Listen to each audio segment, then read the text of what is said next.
Everyone, thank you very much for joining in Expo Osaka Kansai Theme Week's Agenda 2025, Peace, Human Security and Dignity, Session 2, Peace Building and Realization. Hi, my name is Akiko Tsuchiya and I'll be your host for today's program. Expo 2025 Osaka Kansai organizes Theme Weeks, which are programs aimed at solving global scale issues. Theme Weeks are a special initiative held during the World Expo. They take the advantage of the unique setting where countries from around the world gather in one place for 6 months. During these weeks, experts from various fields, companies, government officials, and everyday citizens come together. They share knowledge, exchange experiences, and engage in dialogue. The goal is to find solutions to global scale issues, spark new ideas, foster innovation. Together, we aim to create a future society for our lives. There are 8 global themes featured in the theme weeks, and the current week is to talk about peace, human security, and dignity.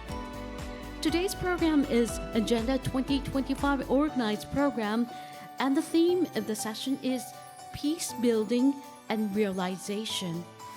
And the main question will be, as antagonism between countries, races, and religions continues, what must be achieved for peace building beyond these viewpoints?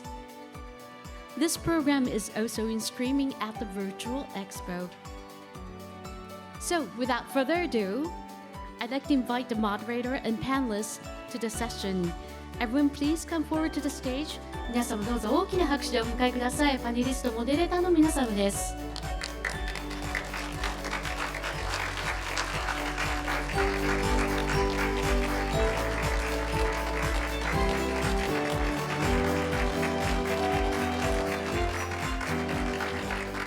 Thank you for joining us. Here are today's speakers.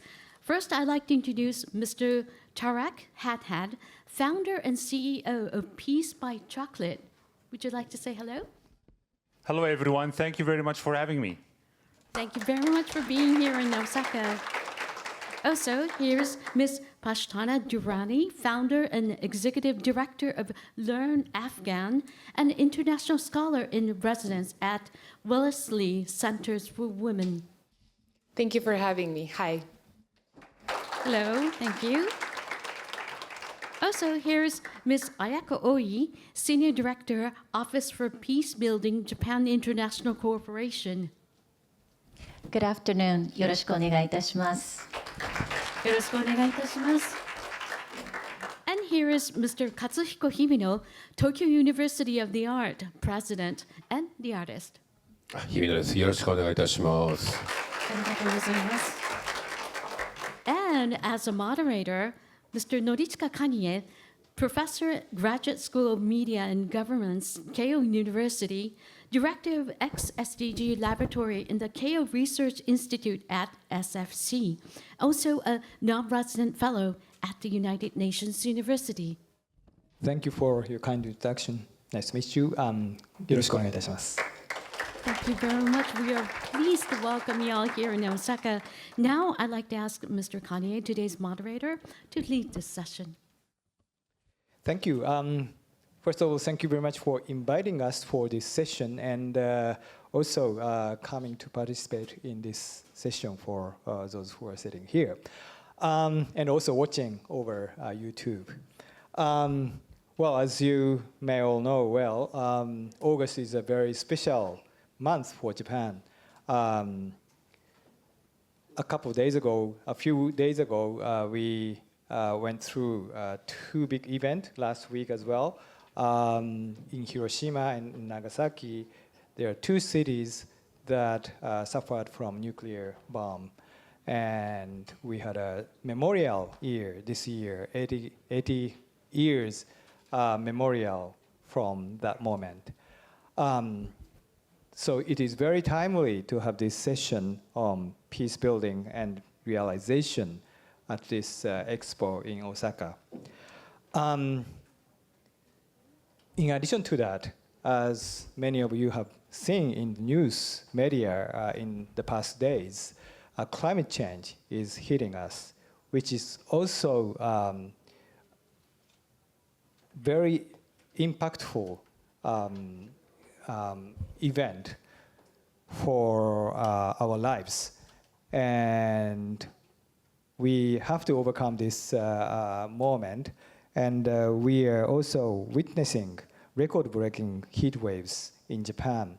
For example, in July, it's the highest temperature, hottest month in history. It's above around 2 degrees centigrade from the average temperature in July. So it's getting hotter, but we have to be prepared to be even hotter years to come. Because we are targeting 1.5 degree temperature increase as compared to pre-industrial level. And we are now halfway through to that goal, even more than halfway through. So we have to be prepared for even hotter weather, which is pretty much the issue of human security and security-related issue. Many important lives are taken by this recent weather event as well. So we also have to think about how we can survive under this condition, going even beyond human-related security issues that we are facing now. Under this background, in this session, we have two big themes to discuss. First is how we can build peace across borders and amid national, racial, and religious conflicts that we are witnessing throughout the world. Also, we have to think about what does peace mean in the Anthropocene, where humans hold power to alter the fate of not only humans, but also the planet. We now have to think about humans as well as planet in order to secure our lives in the future. So this is a theme that we would like to discuss in this session, and we have a very eminent panelist from all over the world, and I'm looking forward to the discussion that we have here today. So I'd like to organize this session in the following format. So first, I'd like to invite each one of the panelists to discuss, to talk about their own background and their own perspectives using about 5 minutes. And that will be followed by the entire panel discussion around the theme that I mentioned earlier. And then that will follow the discussion with the floor. So please be ready to raise any questions that if you have any to pose to the panelists.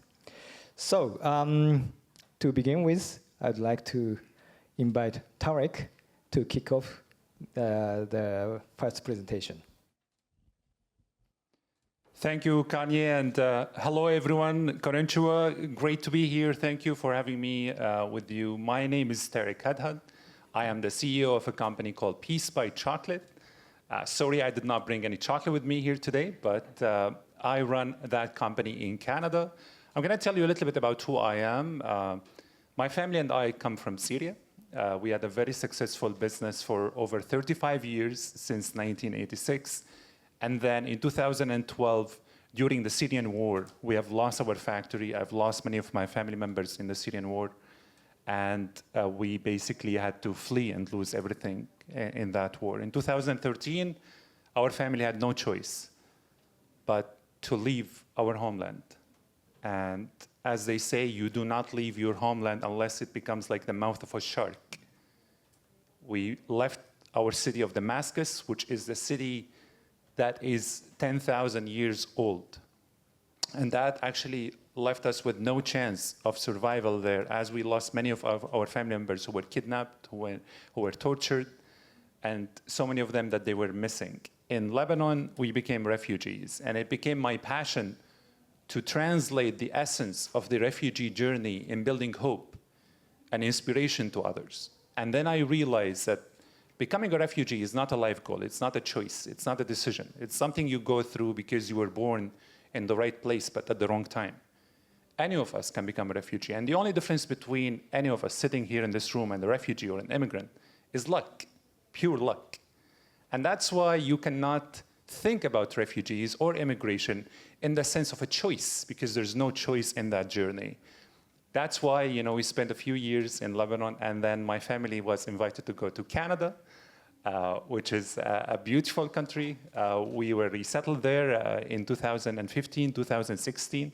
I'm celebrating my 10th anniversary in Canada this year, and we love this country. We love being there. We love spreading our message, and that's why we started the company called the Peace by Chocolate, because peace for us stands for passion, enthusiasm, advocacy, contribution, and excellence. And these are the key values that govern our policies and our company. I come from a motto that says, love is the answer, hate is the cancer. And we started working on building our policies and our model in a way that can translate the essence of how companies can become ambassadors for global citizenship. How can we, in the private sector, translate to those who did not lose their peace the true meaning of living, enjoying the privileges of the prosperity that peace brings? And that's actually why we were able to begin our journey in Canada. I'm now a proud Canadian citizen, and that's how I came to you here today. And I truly started thinking and reflecting, is Canada peaceful? Is the world peaceful now? The world probably is not where we want it to be, but when I was doing my research as well, I thought about how peace can bring that prosperity that we're all seeking. And then I thought that compared to the international average, Canada is safer, cleaner, more tolerant, with universal health care, with parental paid leave, with less mortality for maternity and infant people, with the chances are way less of your children being gunned down if you send them to schools. And probably you know who I'm comparing it to. But the chances for us living in Canada, celebrating and enjoying peace, did not come from a place of gratefulness. We are there because we wanted to spread our message to the world, and that's why I was so excited to come to you here today to share with you a little bit about my journey. And the way that we can build peace around the world right now is by offering opportunities and dignity to those who have lost it. Because we live in a world that is so divided more than ever. And I think if there is one thing that we can celebrate more of right now is how we can bring more compassion, empathy, and kindness to the world by using the tools at our disposal, by celebrating the similarities that we all share. Because right now, we're seeing how politicians have stolen the essence of peace while it should really be brought back to communities, to individuals like you sitting here, like you watching from afar. I'm grateful to contribute to this conversation. I'm grateful to share my perspective further with you during this amazing panel discussion. May we honor one another, build this world together, and inspire one another. Thank you very much for having me here today. Thank you. Thank you. And can you talk a little bit about your company, Peace by Chocolate? So our company is based out in Canada. We are based in a small community on the East Coast in the province of Nova Scotia. We are one of the fastest, actually, growing chocolate companies in the country. It's distributing in over 1,600 locations. It started in 2016 based on the skills and the experiences that my family brought to Canada with us. And we're basically trying to support peace-building projects across Canada and across the world. We have a charity that was actually initiated through the company. It's called the Peace on Earth Society. And that charity is contributing to a lot of projects that support peace building and bringing more common understanding between human beings and building harmony something that we are all missing these days, in today's conversation. So we're basically doing business and entrepreneurship quite differently than many other companies around the world, while we are taking care of our community, thinking about building a vision and a mission and a value-based company that can really translate the true meaning of taking care of people and thinking about people, because people make peace.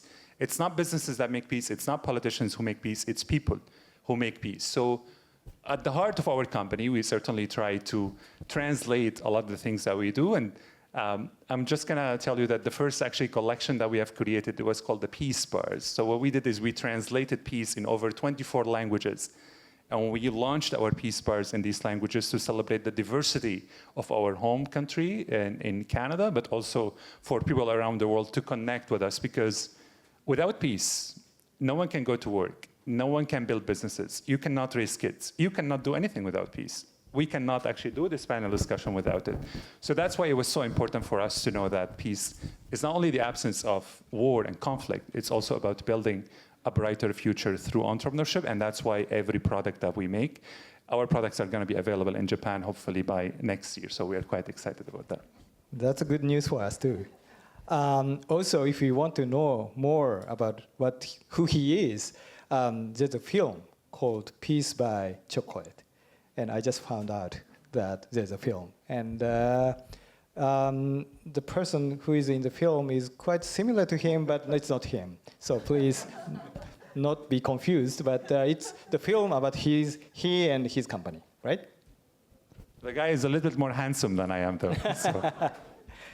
Okay, so thank you very much for your kicking off introduction. So next, I'd like to invite Pashtana to introduce yourself. Thank you so much, Professor Kanye, and thank you, Tariq, for that lovely introduction. Yesterday, I was very happy that he was going first rather than me. I think the one reason I come here and I would like to talk more about the culture and the roots I come from rather than the work that I do is I think that it will be very much welcomed and honored in Japan and rather than any other country. I come to you as an Afghan woman, an activist, an educator shaped by war, but committed to peace. Afghanistan is often portrayed as a land of conflict, but our history is also rich with resilience, community, and visions for peace. For my people, peace is not an abstract idea. It is woven in an ancient code of life we call personwali. In Afghanistan, peace is not just absence of violence. It means access to water, education, dignity, and a future. It is sustained by values passed down for centuries, mind you, 3,000 years. The first code of conduct of this unwritten constitutional personwali is milmastia, unconditional hospitality. Second is nanawati, sanctuary for those seeking refuge. Third is badal, which is justice that restores dignity. And in older words, pata, to protect confidences, shegara, to offer generosity, tura, to defend what is right, and nang, to safeguard honor, which, by the way, is the meaning of my name, which is Parsana, Pata, Shegara, Tura, Nang. When these values are lived, they form roots of peace, because peace must be local, rooted in trust, and sustained by everyday acts of care. I would also like to now honor two people that I think have shaped this peace for the past 1 century in Afghanistan. I would like to honor Bacha Khan from our own history. I must begin with Khan Abdul Ghaffar Khan, also known as Bacha Khan, a Pashtun leader who led world's first non-violent army, the Khudai Khidmatgar, or Servants of God. He believed in education was a form of resistance and peace was a moral obligation. Oops, sorry. Bacha Khan thought that you cannot unite people through violence. Sorry, can somebody turn that off?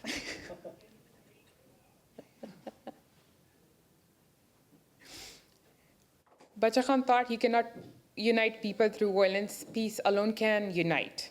His work embodied the spirit of Nang and Tura, honor and courage, as well as Shegara in his generosity of vision. His legacy still lives in the hearts of many Afghans, including in my work with Learn Afghanistan, where we bring education to girls through technology, even under risk. And now I would like to honor our very own Kaka Murad, or Dr. Nakamura, known in Japan. I honor Dr. Nakamura, or Dr. Tetsu Nakamura, a Japanese physician who became a beloved figure in Afghanistan.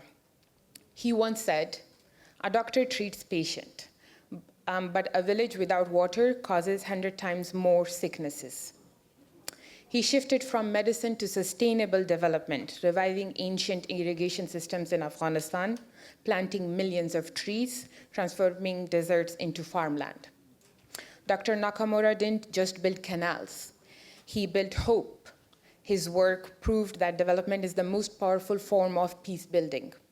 And in his own way, it reflected that at the heart of Pushtunwali, serving others with dignity and care.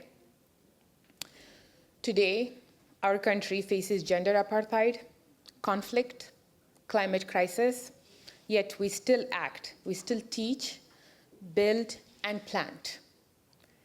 Inspired by Bacha Khan's classrooms with teachers, mothers, and students to create peace through sustainability, from digital classrooms to solar-powered schools.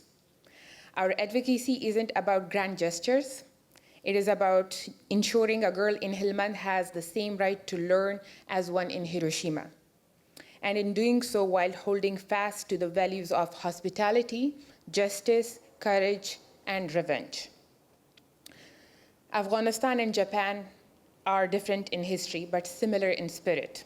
Both have rebuilt from devastation with deep cultural strength. I believe peace is not just possible, it is already being practiced every day by ordinary people who live by codes of dignity and care. Let us honor those who lived and died for this vision and continue their work together. Thank you.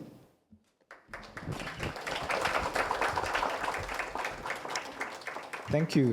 It's a really deep thought about the peace. And you also talked about the right to access to the future, which is also part of peace. Also, towards the end, you also mentioned peace is the practice rather than some status. I think that kind of idea is coming out of your experience. But is that right way of understanding it? Yes, I mean, I was raised in a very traditional tribal household. I come from the south of Afghanistan, from Kandahar. I grew up as a refugee in Pakistan, and pretty much whatever values I embody today, whatever work we do in Afghanistan, and the way we do it, and the reason we are successful at it is because we understand the values, the foundational values, which is you have to have honor. You have to treat the next person as your partner, not as a subordinate. And I think that's one of the reasons that the lived experiences shape the future and peace in Afghanistan or anywhere in the world. Thank you. Thank you very much. And also thank you for talking about Dr. Nakamura, who is also quite respected person in Japan. Thank you.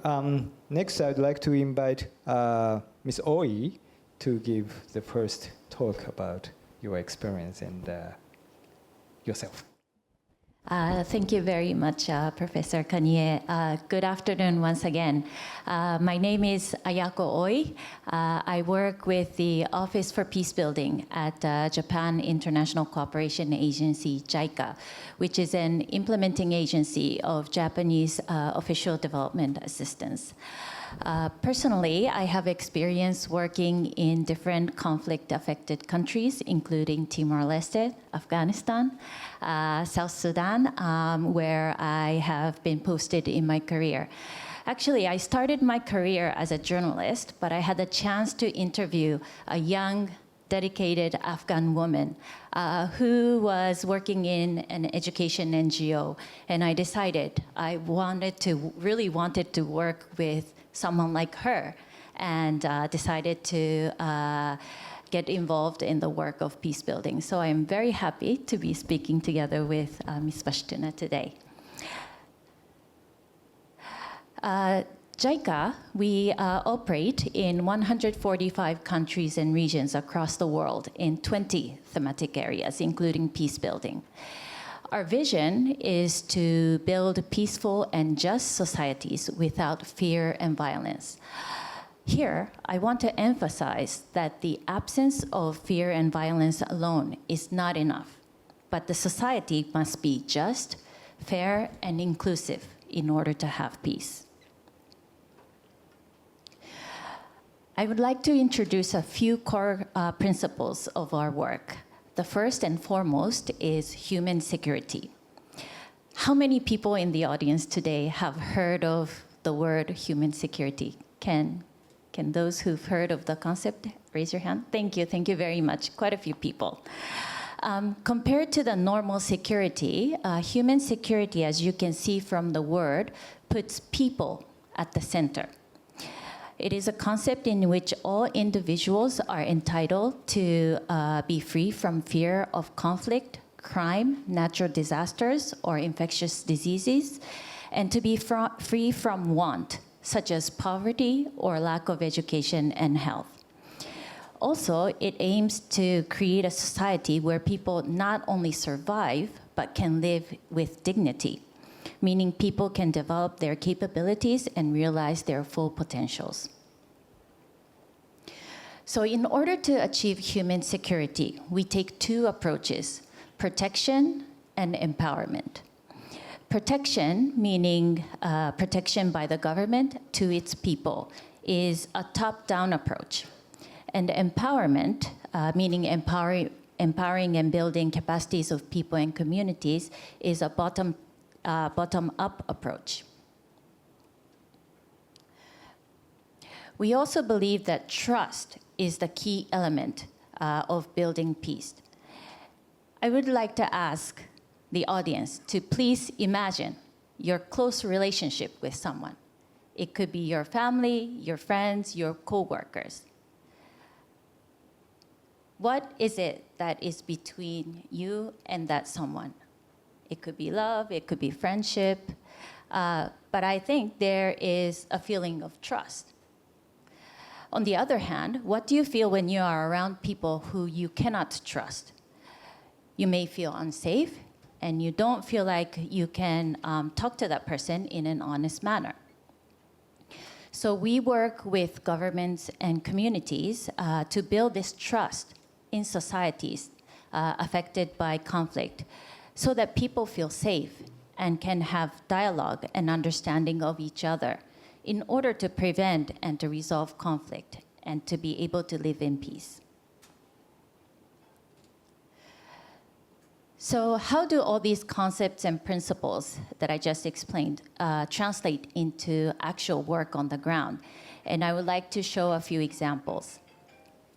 On your left is a photo of vocational training conducted for ex-combatants in Mindanao, Philippines. And on your right is local government officials hearing from their community members in Côte d'Ivoire. Both of these countries have experienced internal conflicts, and we have been working with the local government to build their capacities to be able to deliver basic social services and empowering people to improve their livelihoods. We also work with refugees and refugee-affected communities. On your left is a photo of women from the refugee camps in the West Bank of the Palestine, where we work with vulnerable groups to improve the conditions of refugee camps. And on your right is the photo of refugees in Uganda, where we support refugees and the receiving community members to improve their livelihoods through agricultural trainings. And through this process, we try to build trust amongst them for peaceful coexistence. So this is a quick introduction from myself, and I look forward to the discussion. Thank you.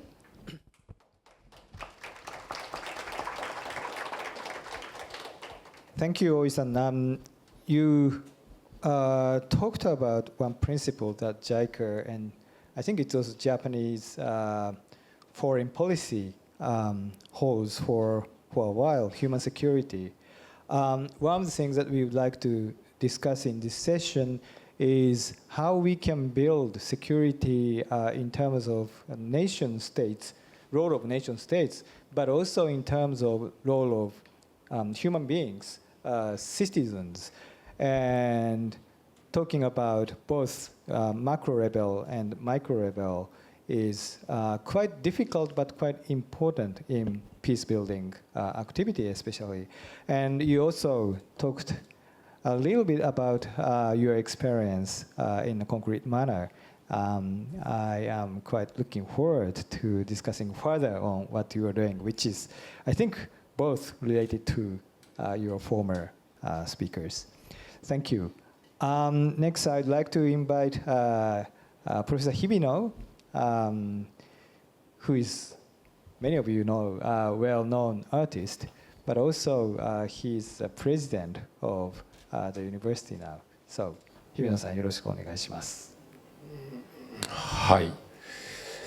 はい、よろしくお願いします。ハレクさんにパシタナさん、そして大井さんが、本当今日のテーマのね、平和と人権で、よくニュースの中で平和とは何かとか人権とは何かっていう、政治とか外交とか経済っていうところの、キーワードで、見えてくるそんなキーワード、そんなテーマで話されてきたと思うんですけども、私がちょっと4番目に話す、平和と人権に対する、話はちょっと角度が違って、きてるので、そういう話も今日この、4人、そして蟹江先生も出れて中で、違う発想のきっかけにもなればなと思って今日は、ちょっと4枚ぐらいのスライドを用意したんですけども、今日ここにですね、アートって何だろうなっていうふうにちょっと考えた時に、皆さん美術館に行って絵を見たりとか、音楽ホールに行って、コンサート聴いたりとか、っていうのがまずは想像すると思います。で、今日はですねちょっとこの1枚のちょっとスライド、同じリンゴを描いても同じ絵にはならないっていうスライドです。真ん中に、例えば本当のリンゴがね、こうみんなでスケッチしましょうと。今日ここにこの会場100人ぐらい入る会場で、ここに例えば僕が1個リンゴを持ってて、みんなの手前に机に画用紙があって、色鉛筆とかクレヨンとかあって、じゃあこのリンゴをみんなで、じゃあ30分間ぐらいねお絵描きしましょうっていうふうに絵を描いた時に、じゃあみんながこうねリンゴを見ながら絵を描く。でそして30分経ったら、じゃあ皆さんその絵見せてくださいねって、じゃあせーのでパッとこう、みんなで見た時に同じ絵は1枚もないんですよ。でそれはきっと想像できると思うみんな。それはなんで同じ絵にならないのか。それはそうだよ。だって絵を描けばそれぞれ、見方も違うし描きたい部分も違うし違うよねっていうのが描かなくてもなんとなく想像できるじゃないですか。で逆にせーのでパッと出して「うわみんな一緒だった」ってなったらちょっとなんでちょっと怖いよね。例えば100人の中に2人いたとしてもなんで同じなのあなたとっていうふうに思う。だからまず一番当たり前のことなんですけども、同じリンゴは1個しかないけども、それを100人が絵を描いたら100通りなものができるっていうのが当たり前の、考え方というか見え方っていうのがアート。それがアートの一番の特性です。同じにはならないし違うということ。でそれが、最近よく多様性とか個性とかっていう言葉があるけれども、そのやっぱ違いっていうものがあっていいっていうことを分からせてくれるというか、それは当たり前だよねっていうことをこう教えてくれるのがアートっていうふうなちょっと考え方で今日僕はアートっていう話をします。なので1枚の絵とか一個の音楽っていうことじゃなくって、一人一人のその人らしさっていうものを、認め合うことができる力がある、ものをこうアートと呼ぶという、ちょっとそんな定義でちょっとこの後アート話をします。で、アート、一人一人のその人らしさを互いに感じられるのがアートの特性。地球、今日僕らこう5人壇上にいて、客席に100人いて、今日はYouTube 配信もしているということで、世界中でこれを見てる人が YouTube 配信たくさんいて、地球上には今80億人超えたかな、もうね、います。80億通りのだからリンゴの絵がある、違ってていいよねっていうことを理解できる、一人一人のその間の違い、自分らしさっていうのが分かり合うことができるっていうのがアートなので、アートっていうのは一枚の絵じゃないし、一曲の音楽でもなくって、こう人と人の間にこうあるのがアート。逆に言えばアートがないと、なんであなたは私と同じじゃないの、同じになるべきでしょっていうような考え方になってしまう。でもアートという考え方があれば、人と違って当たり前だ、人と違うからこそ自分らしさっていうのも自分で見つけることができるっていうのが、アートっていう考え方もできると思います。アートには分からないことを受け入れる力がある。人間分かりたいんですよね。なんで、地球が宇宙があるんだろう、分かりたいっていうことで、いろんな科学も物理も進化してきた。命って何だろう、分かりたいっていうことで医学も進化してきた。けどその分かろうとする先にはまた分かりたいイコール分からないものがあるということは分かっている。でその分からないっていうものっていうのを受け入れる力がアートにはある。なんであなたは私じゃないの、それは、一人一人違っていいからっていうアートの力。分からないっていうものが悪いことじゃなくって、それがあるから自分がいるし、他者もそこにいていいという考え方になる。アートって分からないんだよなっていう人が多いというか、大概の人はアート分からないなっていう人が多いですよね。僕もいろいろアートを、ずっとやっていくんだけども、俺アート分かってるよっていう人って聞いたことない。逆にちょっと怪しいねっていう感じになる。アートは分からないっていう言葉が似合うんですよ。でアート、世の中で分からないっていうことを正当化するっていうか、受け入れるっていうことってなかなかなくって、分からなかったらちゃんと勉強してよ、最近ね、分からなかったらちゃんと調べろよ、ちゃんと分かるように努力しろよっていうような、何か分からないイコールそれは、よろしくないっていう考え方がどんどん今、そっちの方に傾いてるけれども、でもこのアートは分からないっていうことを引き受ける力がある。でそして一人一人の個性をこう認め合うことができる。僕はきっと今日のテーマの平和と人権っていうことをこれから求めていくときには、このアートの力、特性っていうのがとても重要であるし、それを何か社会の中の基盤として全てのものを築いていくっていうのがありえるんじゃないかなとは思っています。はい、ありがとうございます。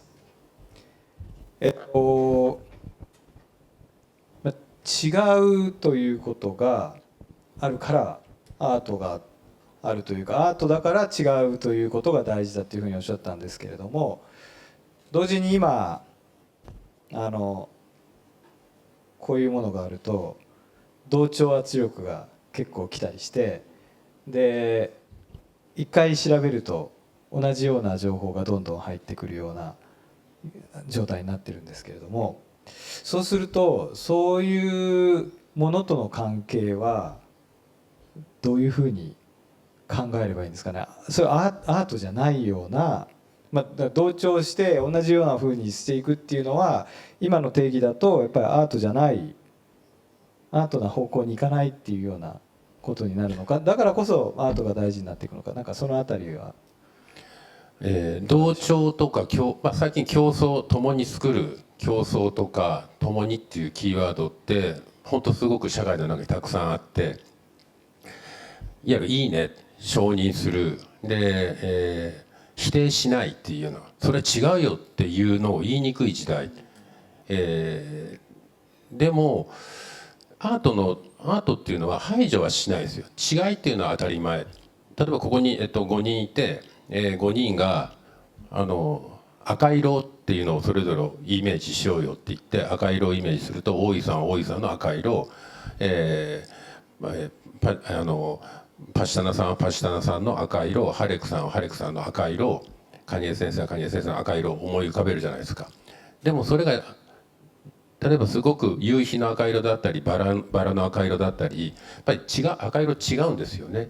でもそれはあなたは私の赤じゃないって言ったって、いやそれは私の赤は私の赤だから。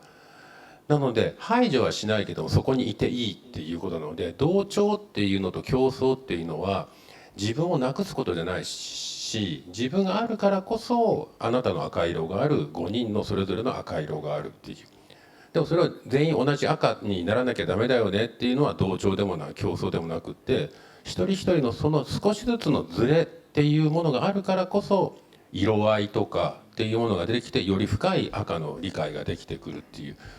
そこが今とても危険なところで、同調イコール自分の色を薄めるとか他者を逆に立てて自分を抑えるとかっていうことになりがちな傾向があるけども、そうじゃなくてちゃんと自分をしっかり持って、逆に大きな差じゃなくて微妙な差というものを認識するには、やはり個人個人のちょっとした違いというものを大事にしないと、全員が同じ赤色でいいかということになると、どっかで自分の中でわだかまりが残って違うんだけどなっていうふうになっちゃうので、色っていうか色合いっていうね、それぞれの色が響き合って一つの色合いが生まれてくるっていうのこそが、協調とか競争ということになるのかなとは思います。はい、ありがとうございます。今日の一つの大きなテーマがやっぱり個人とか多様性というものと全体の共通基盤をどうやって作るかっていうところになると思うんですけども、そのことに対するすごく大事なヒントを今いただいたような気がします。So now let's turn into our discussion among panelists, and if you want to jump into the conversation, please jump in. You are most welcome. So the first question that I have is that whether or not we can promote a mutual understanding among nations and lead to peace building. That's the big theme. But that's a question that I would like to ask you, based on your experience, how you think about this question. We talked about the importance of respecting individuals, respecting your personality, respecting difference. But at the same time, in order to build peace, we have to find a common ground. And Hibino-san also rightly mentioned that the difference is important. And tiny difference is also quite important to respect each other. But especially you two are going through how difficult those things to materialize in the real life. So I'd like to hear your opinion on how we can build a mutual understanding with each other by respecting individuals and personality. So can I? Oh, okay. No. Let's go from you, Tarek. I believe that mutual understanding really happens when we think about peace as a base right for every human being around us. I'll just give you an example about where I come from. In Syria before 2011, if I go to my parents and I ask them, do you guys live in peace? They would tell me yes. after 2011, after the revolution, because of the dictatorship, we understood that that was not peace. It was oppression. And a lot of the generations in my family understood peace as if it is you are not having any conflicts or misunderstandings with anyone else around you, which was basically a fake peace or a negative peace or passive peace or whatever you would call it. And that's why it was quite important for us when we are talking about mutual understandings and coming from a country like Syria, which is very multi-ethnic, multi-religious country, going to Canada, which is a very diverse, multicultural country where we always think about Canada as the United Nation in one place that is the second largest country in the world. And really seeing in my small community of 5,000 people, around 26 different languages spoken on the main street in my town. Imagine the larger cities like Toronto or Vancouver, if you go all across the world, you would really understand that, that we are surrounded by differences. However, I quite came to understand as well that this mutual understanding and really going deep into our similarities always comes down from the idea is that, we are born with that understanding. And I actually had a friend of mine who told me that if you take my skin off, if you take your skin off, we look exactly the same. We have the same amount of blood, we have the same number of bones. And that's why I started to really understand that we are born naturally peaceful.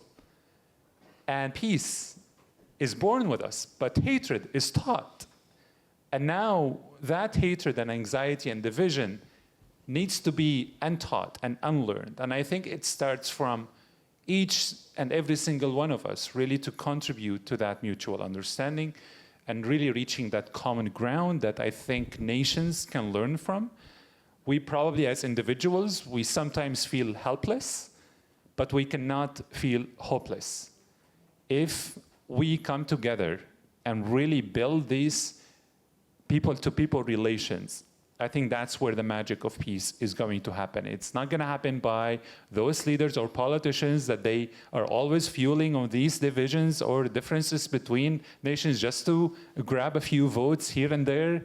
It's going to happen by every single one sitting in this room, every single one watching, every person around this country and around the world who are really trying to seek a people-to-people relationship with those that they don't look like them, they don't practice a faith like them, they don't have the same background as them, they don't have the same journey as them.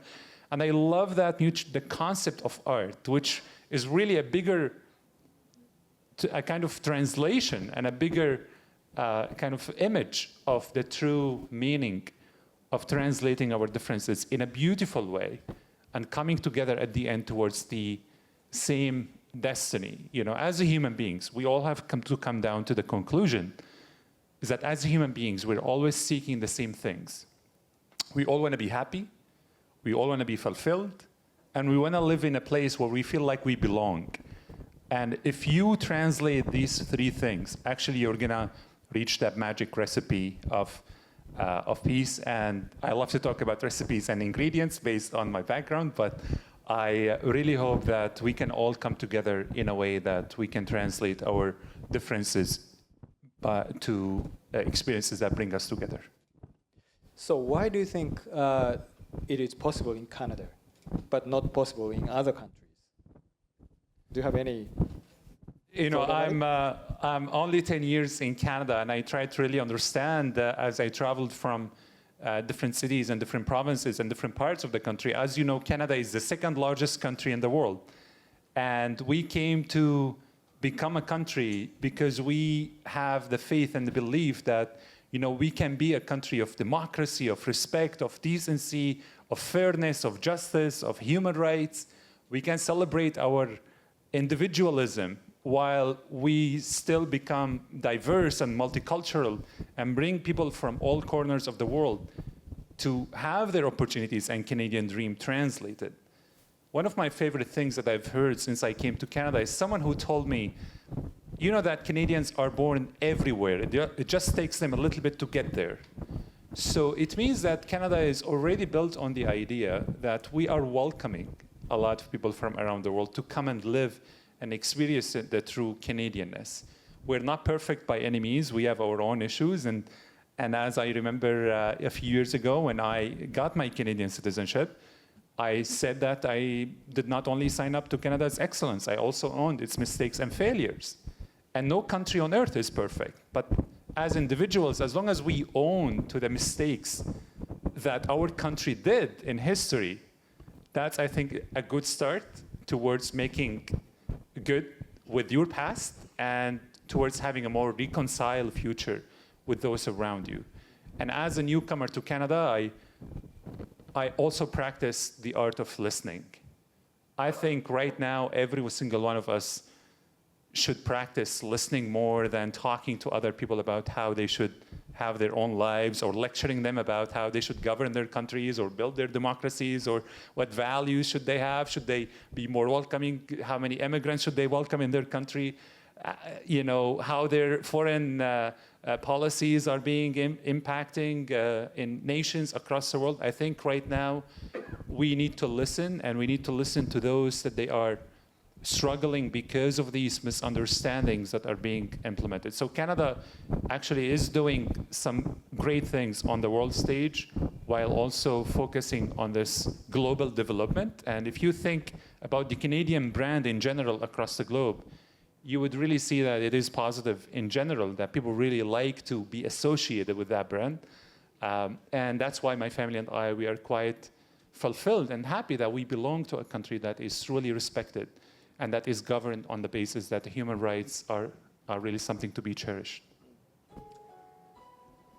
Thank you. Your argument reminded me my master's thesis, which was about middle power countries, including Canada. Canada, Australia, or the Netherlands, those countries are not too big, but big enough and rich enough to be to enjoy their prosperity. And one other characteristic of those countries are accepting difference.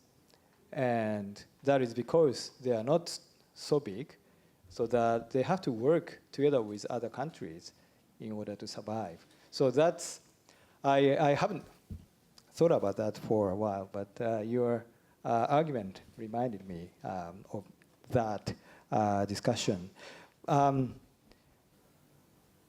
タレクさんがアート・リスニングっていう言い方されてましたけれども、アートっていう言葉がそこで使われてますけれども、やっぱりそういう話も先ほどの人と人の間にアートがあるっていうところとこう親和性があるというかシンクロしてるあれなんですかね。アート・オブ・なんとかっていう言い方よく言われたりするじゃないですか。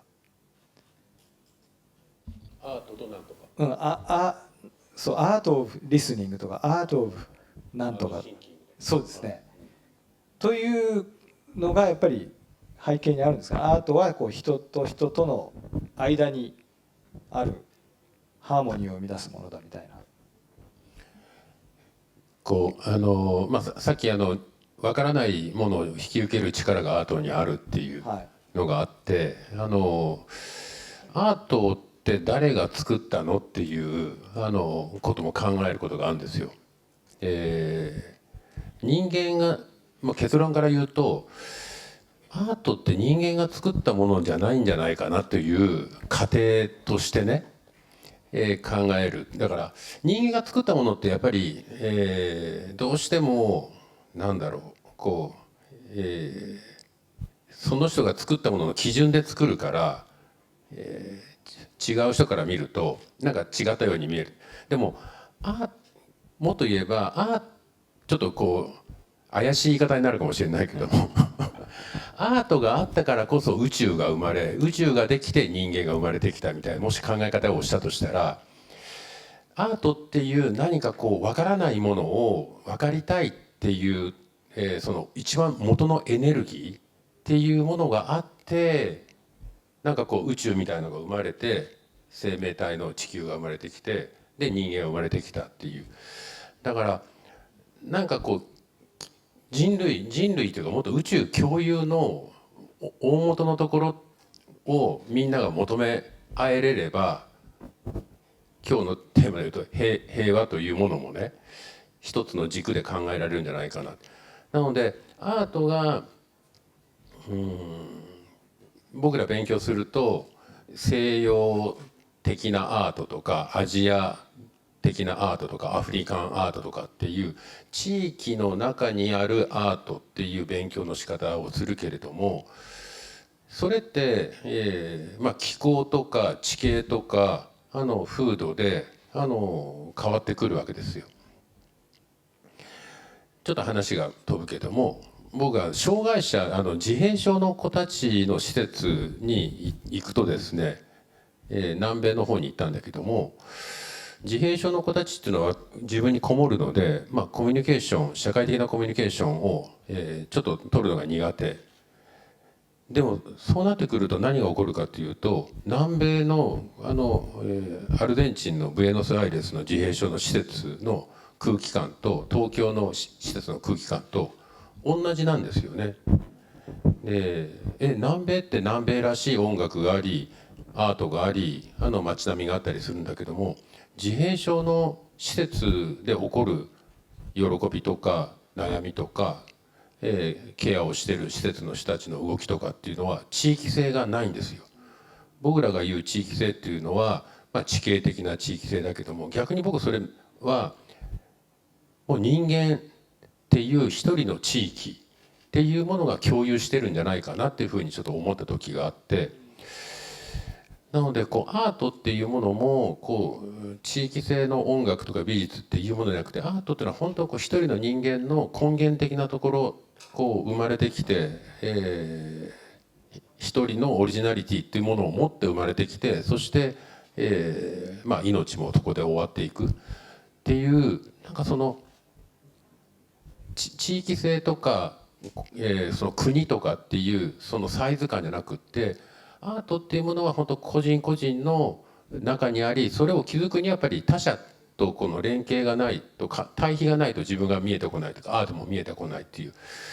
なのでアートっていうものはなんとかアートって患者さんが今アートシンキングとかアートなんとかっていうような言い方するときにアートって使われがちなんだけども、だから本当アートっていうものが一番最初に宇宙が生まれる前からあったっていう風な考え方を持つと、とてもアートの役割っていうものももっともっと平和にいい意味で結びついて考えることができるんじゃないかなと思ったりしてます。はい、なるほど。そうするとなんかすごくなんていうか人間の根源にあるんだけれども大きなところとも結びついている。そうだね。もう人間の根源ってなると、人間が作ったものってなるとどうしてもなんか所有権とか所有欲とかなっちゃうんで、そこのもっと突き抜けたっていうのところにアートがあったからこそ人間が生まれてきた、人間が生まれる環境が形成されたっていうような考え方をするだけの価値はアートにあるんじゃないかなとは思ったりもします。なんか我々今日のテーマの一つでもあるんですけど、なんていうんだろう、平和を築いていくためにはエビデンスベースでやっぱりサイエンティフィックに考えていくことがすごく大事だっていうふうに言われますし、言われがちですけれども、なんかそれと反対側にあるというかっていうふうにアートって思われがちなんですけど、今のお話を伺うと必ずしもそうじゃなくて、両方が同じフィールドの中に立っているっていうようなイメージを持った方がいいのかなと思いました。So earlier, before this session, I had a conversation with Oi-san this morning that if there is an enemy, then enemy of enemy is allies.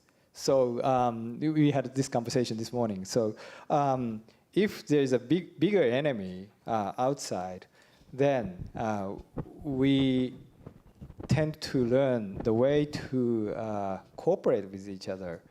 And that conversation seems to be related to what Hibino-san just said. It's if we have a bigger picture and if we have larger enemies that we have to fight against, then there may be the way to cooperate. How do you put it? Well, thank you very much.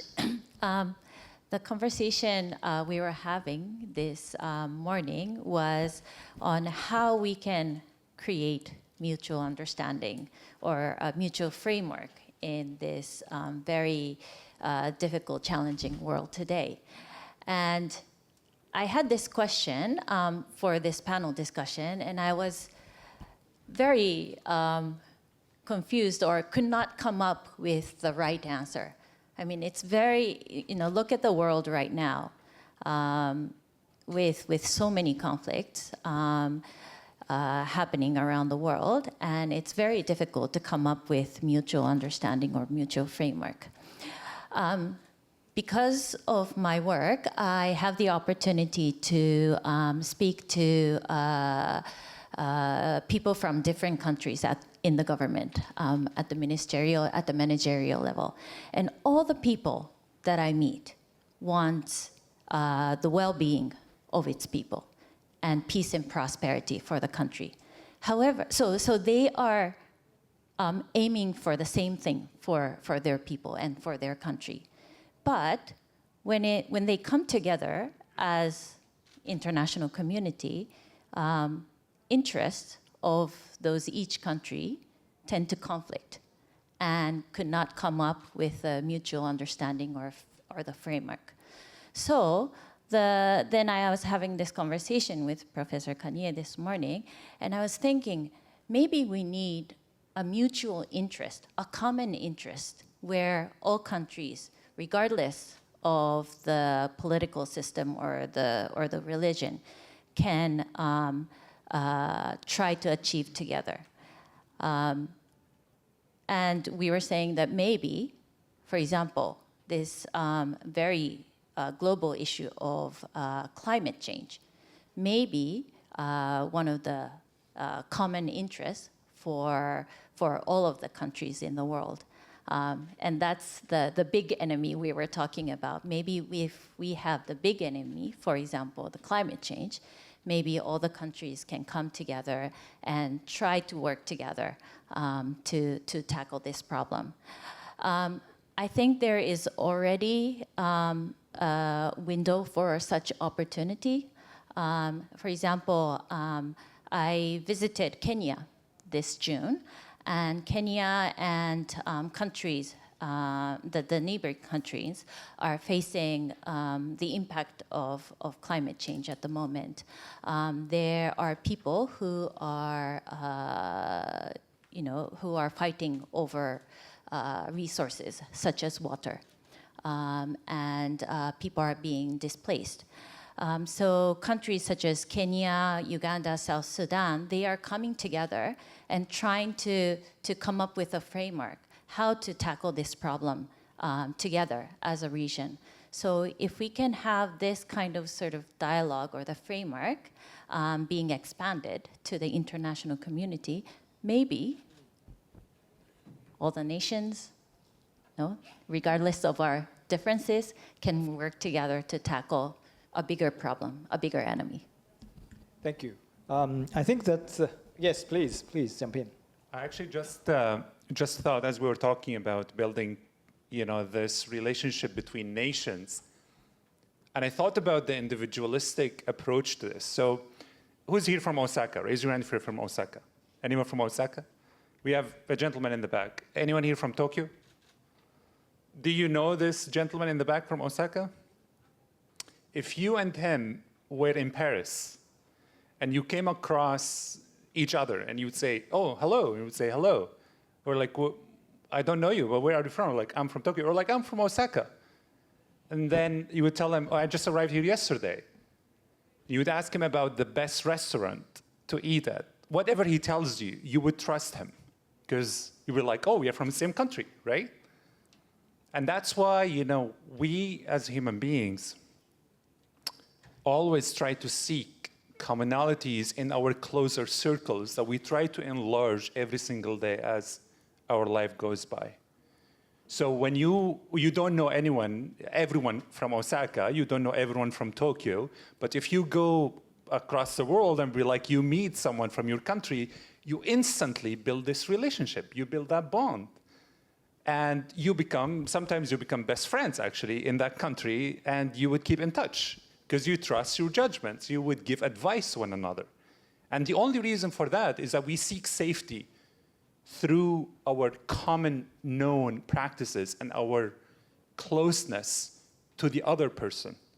And that's why I feel, from the nation-to-nation perspective, if we can apply this model throughout our individual interactions and try to build on, the closeness of values, the closeness of mutual interests, the closeness of languages, religions, faith, no matter what it is that brings you to the other person closer, I think it is a chance and a shot worth taking. And that's why I really feel right now, as we're thinking about the mutual prosperity of the human race, we in Canada are living through times that I never actually saw coming. Because of a nationalistic approach by our neighbor to the south, I actually never heard Canadians talk about being excluded from the conversation in the trade relationships, for example, the intenseness of nationalistic approaches by some countries that can really affect long-term relationships between human beings. That's going to take generations to fix. And it was the first time in my life I never expected the Prime Minister of my country to go on live television and say, our relationship with our neighbor to the south, as we have known it, it's over. And it's going to take quite some time for the next generation, for my grandchildren probably, to really work on fixing relationships because of this approach. It's quite difficult to build relationships between countries. And it's quite easy to be destructive in relationships between countries. And that's why I feel like right now, really, we have to think in a bigger picture when we are going to the polls to vote for someone, to think about the longer-term impact on our relationship with someone that we don't know now, but we are going to talk to in the future, and the effect of this on the next generations of our grandchildren, and what are these policies really going to do for our impact on the planet, for climate change policies, for trade, for everything. And that's why it's quite important to go down to this Osaka-Tokyo approach when you are abroad and really see how you can talk to someone from, I don't know, from Egypt, from Syria, from Canada, and say, well, can you give me an approach, and how can you trust them that their advice that they're giving you is the right thing to listen to? So it comes down to the individual approach, but at the same time, it has to come down from the national approach as well when we are talking to politicians about the value of relationships, people-to-people relationships, which is quite important at this time. Thank you. I think if you stick into one particular thing too much, then you lose tolerance, and that may trigger some problems. But I think I want to get back to that later, and I'm sorry for keep you waiting, Pastana. In the scenario, you were the first. You were expected to be the first to speak, but thank you for your patience. How do you think about this issue? Could you share your perspectives on, how to find commonality among the individual difference? If I may, I'm going to take a little time with this because Tariq took all of my time. Don't worry about time. I think first we have to address the nation-building commonality issue here, and I would like to focus more on a relationship between Japan and Afghanistan. It has been almost decades old, and the one thing I was talking to a professor yesterday, and I realized one thing is Japan doesn't treat Afghanistan as a country that they're supporting. Japan treats Afghanistan as a partner and someone that they are assisting when it comes to redevelopment. And Japan has not withdrawn its support, whatever the situation might have been in Afghanistan. It could have been the 90s where the Mujahideen were taking over, or when the Taliban took over, and Dr. Nakamura, with his Peshawar Kai Institute, was working in Afghanistan and in the refugee camps of Pakistan. And then it could be the past 2 decades where we were talking yesterday, and the first conference done on the development of Afghanistan was held in Japan. And I remember my father being someone who worked in the foreign affairs. He had a binder which had Japanese flag on it. And in my life, I would have never imagined that I would be in Japan talking about that conference. He probably attended it or he was part of it. So why am I talking about so many nostalgic memories? I want to reiterate the fact that countries, allies have to think beyond, you're my subordinate, you're someone that I'm helping, so you need to listen to me. And I think it comes to the case of Canada too, is Canada was treated as a subordinate, someone who was not a partner. Countries today, even if they don't have anything else, they have values, they have morals, they have people, and people have social media, and they want their country to soar. They want their country to be in that highest place, and they want their identity to not be disrespected. And for all of that to happen, countries have to be treated as partners, as equals. And the good example, again, is Japan and Afghanistan. Japan is still continuing its support for Afghanistan right now. It's focusing on agriculture, on water resources, and I'm hoping that they will focus on sustainable education too, so that in the future we have a better future and a generation that is going to remember the dedication Japan had, just like I do, just like my father did, and people before him. So that comes to nation building theory. Me, I have a DNA of 20% Iranian in me. I did my DNA test, by the way. And I have 35% Uzbek in me. And the rest is Pashtun, or Afghan, as they call it. Borders, again, an example, in theory, is a very imperial British theory. It's not very, how do I say it, Asian, or Central Asian, or our approach. We are people who move. We are people who welcome immigrants. We don't worry about them taking our jobs, because for centuries, people have moved around, they have worked around, they have created jobs for each other. And that is fine. That is how it should be. That is how nations are built. That is how identities are formed. So I think you have to look at the bigger picture towards the traditional values, towards the traditional systems, and how Silk Road was made. All of that was made through all this sharing commonality of understanding. You could be from Syria, you could be from Afghanistan, but you're in my country, so I'm going to host you. I'm going to be nice to you. And if you need some help, I'm going to be happy to give that. Not everybody's going to do that. I do want to recognize that.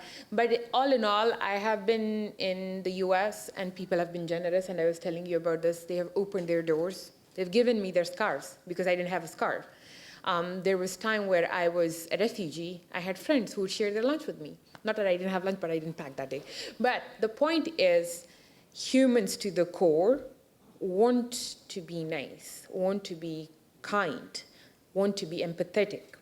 That is an individualistic approach that we all need to remember. As a nation, you really need to focus on an ally as a partner. You need to focus on the bigger picture of climate crisis. You need to focus on the bigger picture of gender apartheid. You need to focus on conflict zones like Afghanistan, Yemen, Syria, Sudan, Somalia, where people will need that support. And then last but not the least, you need to focus on the fact that there is going to be expression, individual expression, and people are going to be open to it, and people will have to open their doors, because if we continue to hold on to our territories, if we continue to hold on to our ideas of things, and we are too afraid to be different, the world is going to be a scary place. It's going to be a very scary place where people like me might not feel safe with wearing their hijab on train, which I was telling you yesterday about, where a lot of different people with different skin colors might not feel safe traveling to a country. So in the end of the day, empathy, kindness, and I think it was New Zealand's Prime Minister, I love that woman, she talked about how she led with empathy and kindness, and it worked out for her. It worked out for her. She, as a leader, visited mosques. She was open to it. So if she could, I think other leaders should take notes from her, read her book, and continue on the same pathway, learn from a woman once in a while, and then at the same time, approach it with that empathy, be it individualistic or nation building. Thank you. And Oi-san, you are looking at the same kind of issue from, outside. I mean, in a way, from outsider, what she called supporter. As a supporter, you went into Afghanistan and other countries to see the situation, observe the situation as probably partially, at least, outsider's view. How do you see? Well, thank you very much.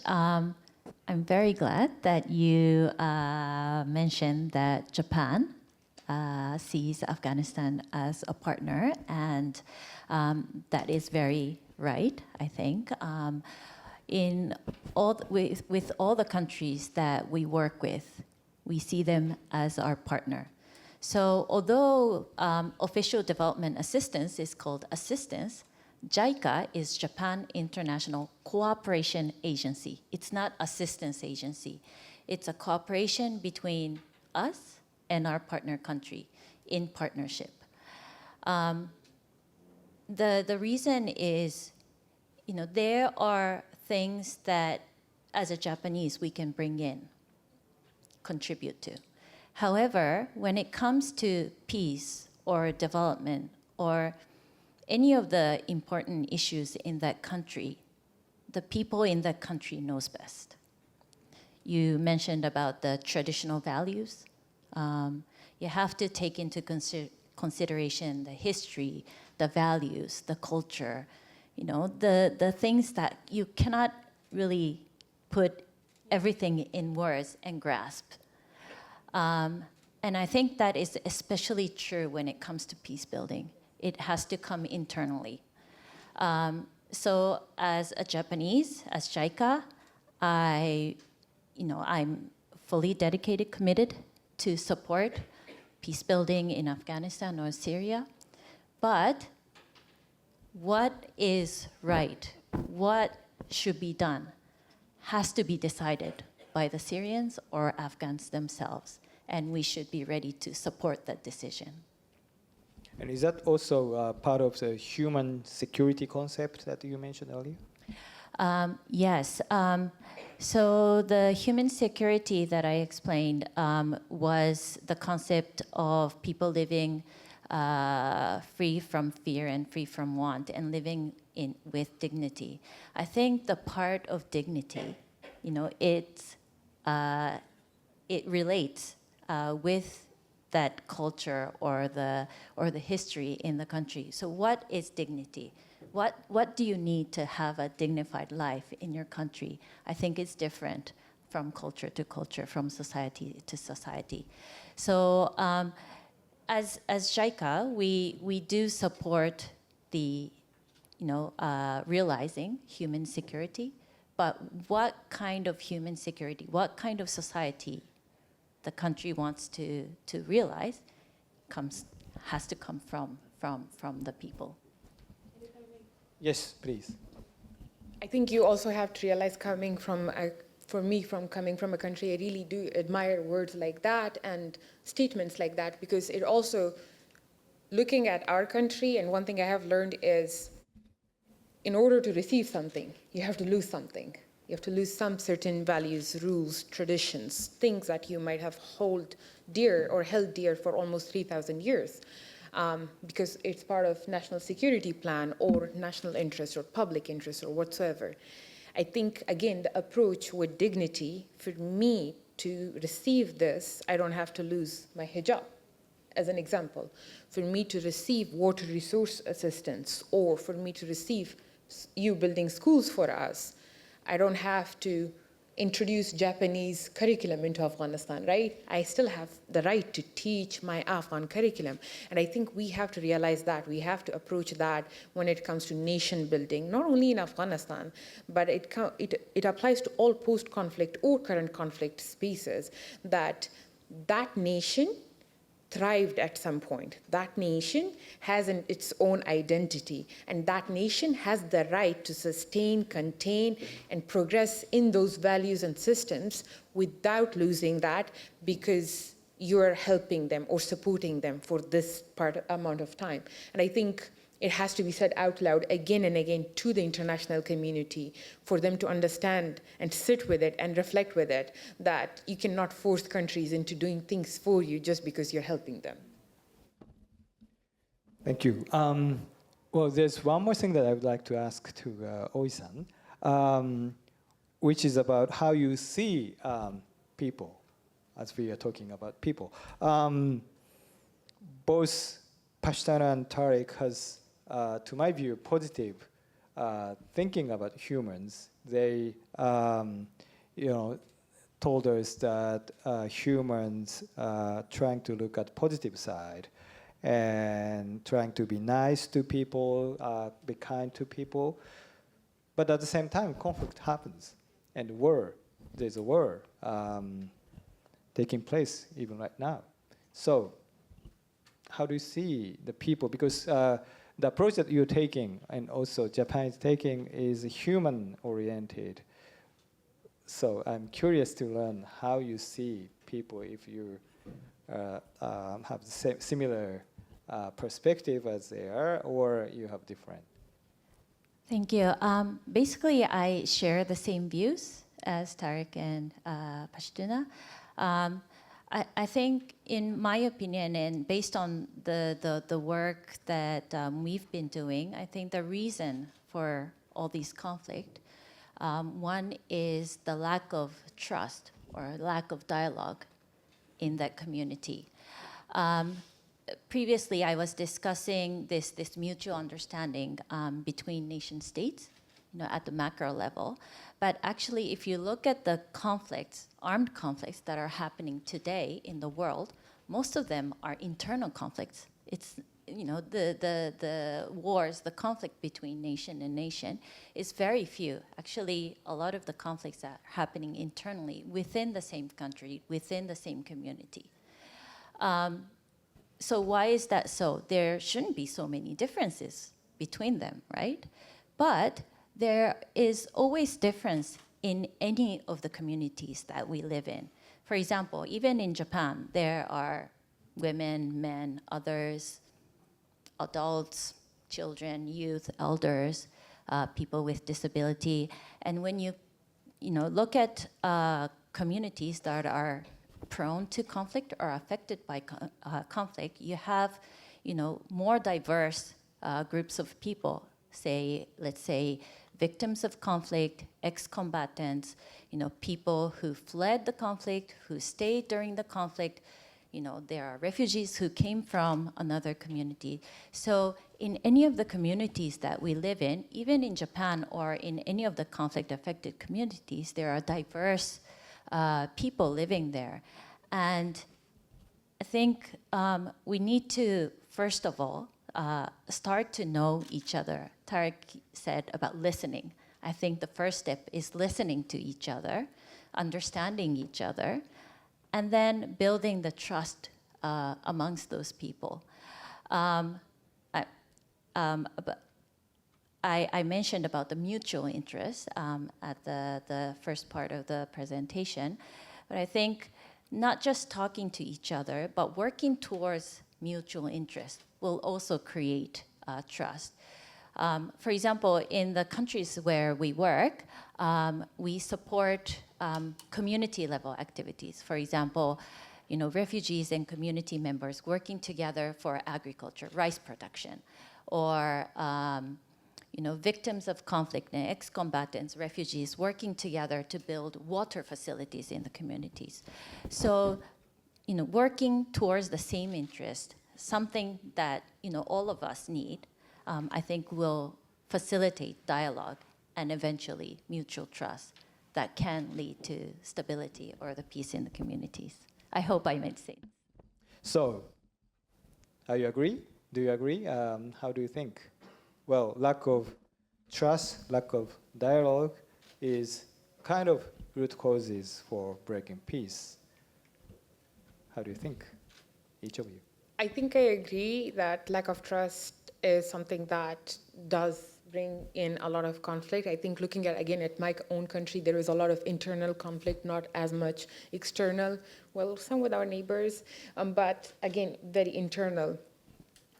I do think, again, with nation building, other nations have to support a very transparent sit-down, which normally doesn't happen. And it didn't happen with the Doha Agreement, even in Afghanistan, how it was supported, how there was all the secrecy. And I think that has led me to believe that you could talk, you could also trust each other, but political gains, political interests are always going to win.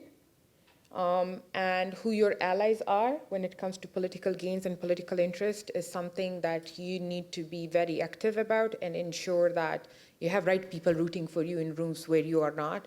And in terms of Afghanistan, we didn't have the right supporters rooting for us, and I'm hoping in the future we learn that and understand that and take that independence, sort of take that independent approach towards rebuilding, peace, realization.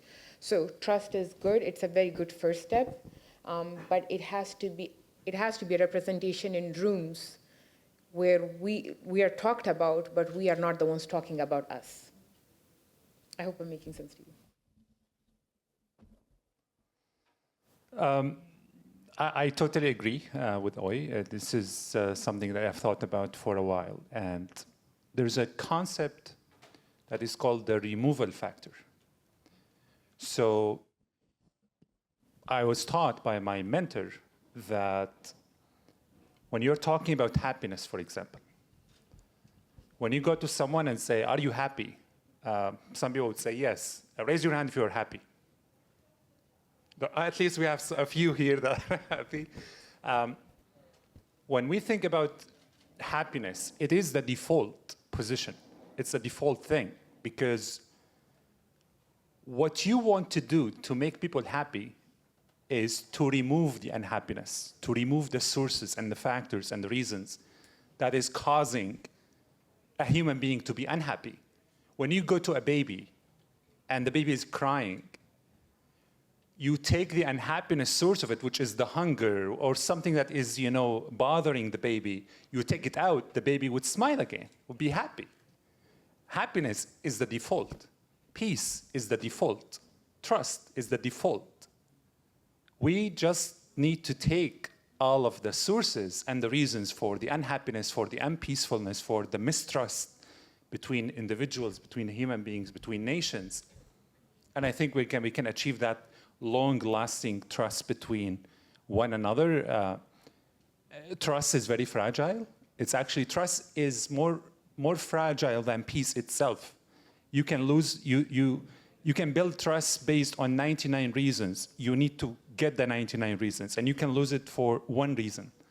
And that's what we are seeing even right now in my home country in Syria. Since the liberation on December 8th, 2024, we have seen that people were excited, everyone was cheering on, and then they started to unlayer and get to know one another, living in one country and talking about the internal conflict that actually is about the ineffectiveness of all the tools that have happened over time. And that's because of the oppression and dictatorship that has banned everyone in Syria of talking to one another, of being proud of their faith or their background or etc. So it's going to take my home country a little bit of time to heal. And that's why, for me right now, as a proud Syrian Canadian, I'm trying to bring some of these concepts that I have learned in Canada to some organizations and talking to individuals in Syria to apply these peace-building projects from Canada to Syria. And hopefully, if these work, they will be implemented as well in other regions. So it always starts actually from knowing these reasons for the mistrust and trying to solve them and treat them first. And then you can get back to the default position. And I believe that also can cause long-lasting trust and peace. And Tarek, you are also a CEO of a company. What can business do for building trust, or what can company do to make it peaceful? Right now, we are living in a world that there are two different businesses or companies. There are selfish companies, there are selfless companies. There are companies that they choose profit over people. There are companies that choose people over profit. And I believe this time is the right time really to prioritize people, because as I told you, I try to think about mentorship as a way really to bring value to anything you do in life. And that's why even in my journey as the CEO of Peace by Chocolate or the Peace on Earth Society, I try to understand different lens, different meanings of business. And that's why, you know, when we started Peace by Chocolate, we decided to go the other route to make sure that we are taking care of the people that they are, our customers, our management are people, our customers are people, our team members are people, our labor are people, everyone sitting here are people. So I think that companies first should really think about the reason of their mission and why they are doing this. When I started my presentation, my introduction, I said that companies should be ambassadors for global citizenship, and I meant it. Companies should really focus on bridging the gap that politicians fail to do, that other means fail to do. Trade is powerful. Companies have so much power than they think. When I ship my product from Canada to Japan, I'm building a relationship. I'm building trust. I'm building hope. I'm building respect. I'm building dignity. I'm offering jobs for both sides of the market. I'm trying to contribute as much as I can. And that's why really we started seeing the way that we are doing the business, not only making a product and selling it, it's actually much deeper and more meaningful than that. And that's why, you know, I started feeling that any business have a responsibility to their communities, to their people, to building conversations and dialogue around the world. And that's why we are actually leading a lot of these efforts in our own community. Just to give you one of these smaller examples, when I came to Canada, I realized that there are frictions in the communities. There are gaps. And those are between indigenous communities and the newcomers.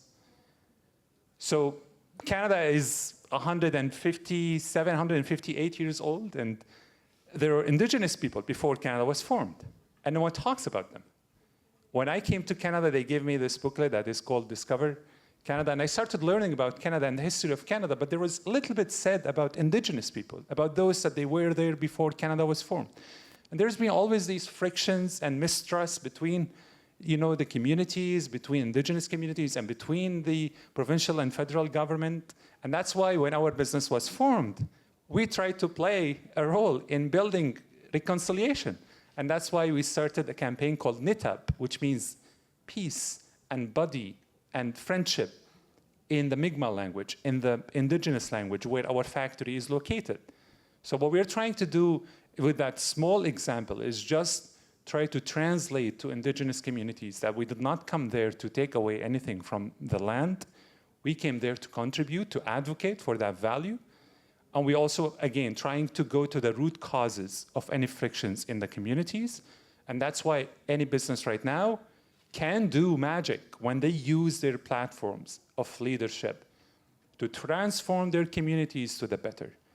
Any business right now, they have a lot to contribute to, whether they are in Japan, whether they are in Canada. Any business can go global. Any business can have their own social media platforms, etc. In our case as well, we have a lot more power through, as Kanye mentioned, through our movie, Peace by Chocolate, through our book that became a bestseller in Canada. We are trying to take a little bit of examples about what worked in our story and our journey. And we were hoping actually that this can be amplified to many other countries around the world. So we are doing a lot of things right, but still a long way to go. And we are also trying to learn from all the mistakes that we have done and trying to prioritize as well, giving back and contributing throughout our social entrepreneurship and philanthropy.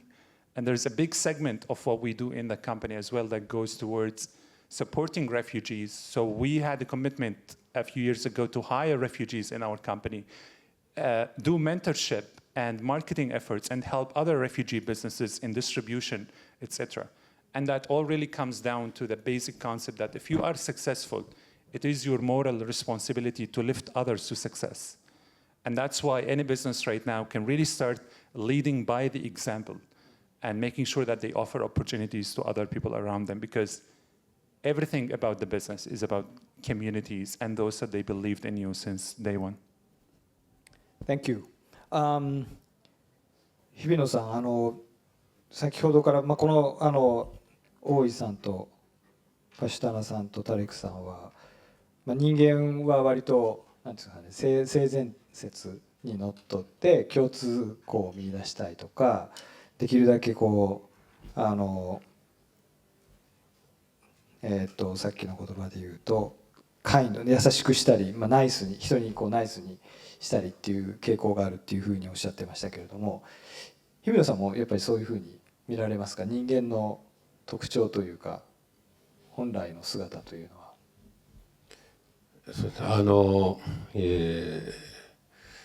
違いを認め合うか共通項を探すかっていうところで、関係性を築いていく。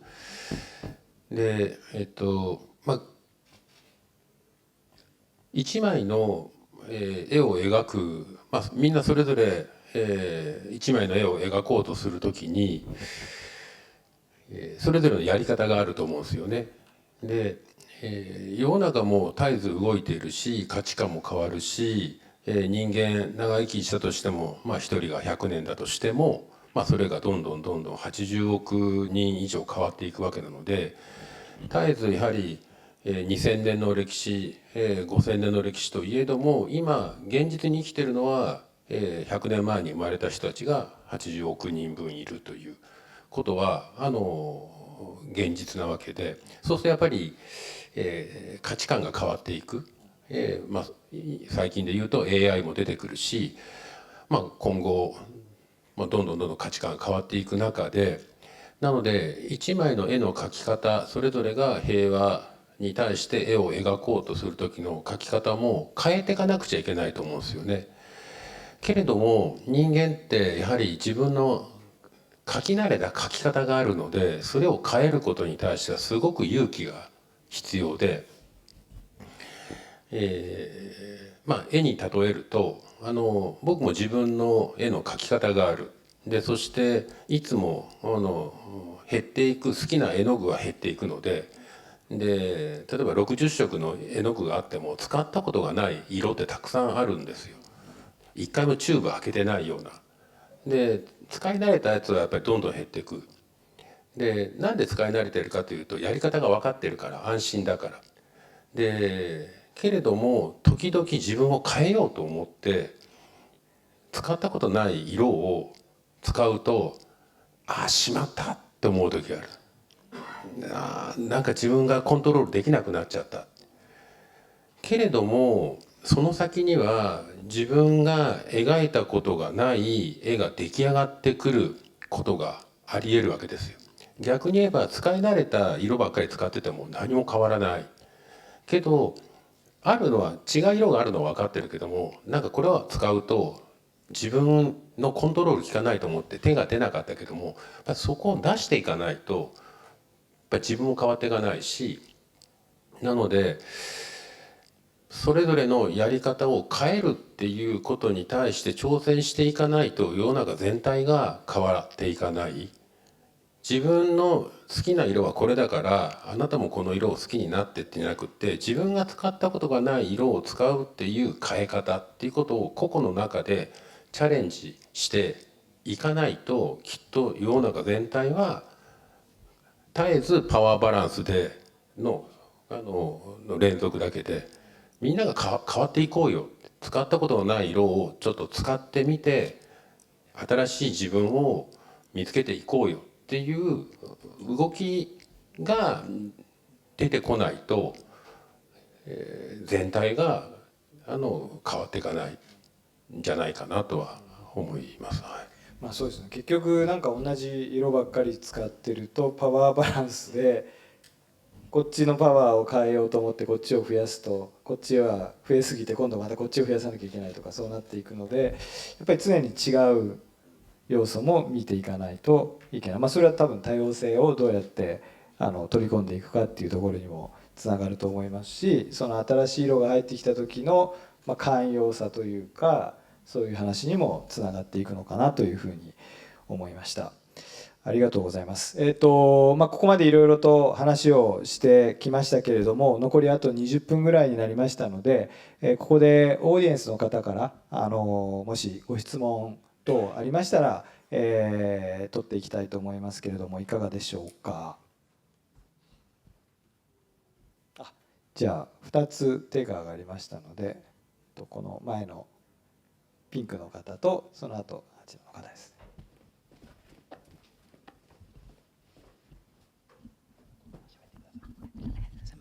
Thank you very much for informative and then also very inspirational talks. If time allows me, I would like to ask quick 2 questions. One is as a social entrepreneur working for the creating opportunities for refugees living in Japan, and then the other one as a youth. So first question is do you have any ideas for Japanese companies, especially the private sector, how they can get involved with the peace building?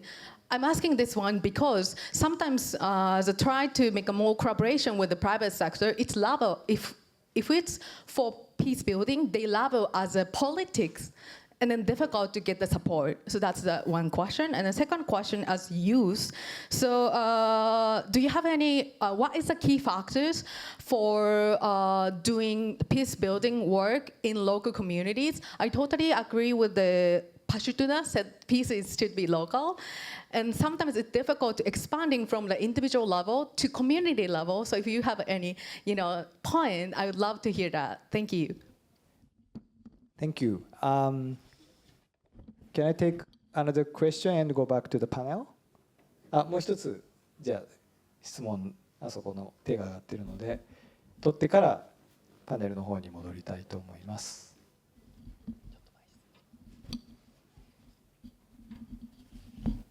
Thank you. I also have 2 questions, and good to see you again, Tarek-san. One question for you and one question for Nastasia. And I'm happy to hear that your chocolate is making inroads into the Japanese market finally. I still remember that good taste. If you have to promote peace, mutual understanding, and mutual trust in Japan, where, in my view, where society is heading into a bad direction in terms of mutual trust, a lot of hatred online and in the political arena. And if you have to promote peace in this country, in this society, using your chocolate as a promotional material, how would you do that? And my question for you, Nastasia-san, I understand your forte, your expertise is education. Japan is not really famous for gender equality, as you are very aware of that. If you have to educate people in Japan, especially those who are not promoting gender equality, what kind of approach would you take? Thank you so much. Thank you for those 2 questions. So the questions are directed to you both, but if you want to comment on some part of the question, please go ahead. And shall I invite Tarek to respond to the question? So to the first question, which is, the social entrepreneurship and how can companies in Japan as well be on a mission that can contribute to peace building in their communities. I really believe that the social entrepreneurship aspect should be stemmed out of the values of the company itself. You cannot go to any company and try to change their direction or try to teach them how to do social entrepreneurship, etc. It should come from inside. It should come from the people, the management, the executives, the team members, the shareholders. Anyone who truly is a part of that organization should be on board with the idea that without their communities, they would be nowhere. Without their customers, they would be nowhere. Without the people around them that supported them, they cannot continue doing business. And that's why I think the pressure should start from the consumers, from the customers, from the people that they are supporting and putting their investments in their dollars. So, you know, I believe in democracy. When you go to vote, cast your ballot in Canada every 4 years, you know, within provincial, federal elections, etc. But as a consumer, you are voting every single day with your purchases. Who are you voting for? Who are you supporting? Which company you are supporting? And that's why the more you as a consumer, the more you as an individual can go and vote to the company that you believe in their mission, the other companies are going to take notice. The other companies are going to say, well, what is the other company doing right that we are not doing? And then, oh, you know, this company is building a new bridge for kids at school, or building a playground, or supporting peace building after a hurricane or an earthquake, like what happened in Syria and Turkey, where we did a fundraising to our organization, or like the wildfires that are happening in Canada this year, where we did a fundraising for Central Canada. And other companies were actually calling us and said, can we join this initiative that you launched with the Red Cross? So I believe really that it starts from the people, from the individuals, from those that they believe in, and also it starts from the inside of the organization itself, where they really see the effectiveness of social entrepreneurship comparing to doing a company or building a company that only cares about the bottom line and not the triple bottom line. And really, we need to move the focus as well from the intensity of social entrepreneurship to the consistency of social entrepreneurship. And that means that you cannot just be a social entrepreneur for a day in the year. You have to be believing in this every single day. It's not only when you have an advantage, when you use this for PR, or you use it for attention from your customers, or etc. You really have to think about it as your constitution, as something that you have to proceed by understanding the true value and the true impact that you are doing. So social impact and corporate social responsibility are truly, you know, the heart for any mission that we are doing in every side of the business, every department that we establish internally. We go and we write down these rules and guidelines and say, how is this campaign going to contribute to our overall mission, etc. For companies in Japan, which I came to Japan last year, and that's how we met. I came in March last year, and I met a lot of Japanese entrepreneurs. And then I started really noticing that, you know, that the beauty about the Japanese culture in business is that there is a big belief in the customer, right? But also the Japanese people as customers, they want to be the best customer for any company, right? And that's why it was so important, you know, to get to know these value-based equation in that transaction on both sides, from the businesses and the people. And it already exists there. It just needs to be a little bit more elevated and amplified to be implemented in more companies across the country. So many people actually see social entrepreneurship as just like a trend, or as, you know, something good for social media, or, you know, to be bragging about every single day. But it's certainly much deeper than that. So I hope that many companies can learn about the impact that they can do when they switch a little bit and try to provide impact and value to the people that they are supporting them. I hope I answered your question. Thank you. Thank you for that. And I believe yes. there was a question there about how will our products contribute to peace, you know, when they come to the Japanese market? In this country. In Japan. So we are hopeful that, you know, we'll be able to bring them to Japan soon. We are working on the last pieces of the development as we are having conversations. But I truly believe, you know, the moments that I met so many people in Tokyo last year, some of them came to us with an interesting concept, and they said, peace is beautiful. And our motto is, peace is beautiful in every language, and one peace won't hurt. And some of them actually came to me and said, peace is a good thing. It's beautiful. But it's also political. And some of them were hesitant about the idea of peace. You know, it's different. Each country perceives peace based on their history, based on what happened, based on their treaties with other nations, based on their experiences. But I truly think that, you know, a chocolate bar is not going to solve world wars, right? It's not going to do that for sure. but it might change minds. And if there is 1% chance that I can change one mind, I will take it. And that's why I am in business of the 1%, not the 99%. I might need to go through the 99% journey to get to the 1%, but I will do it. And that's actually based on our experiences as well in Canada, which, you know, with so much differences, with so much hatred online, with so much anxiety, with so many people reaching out and say, go back to your home country, or why did you come here? And it's actually, social media and internet are not helping.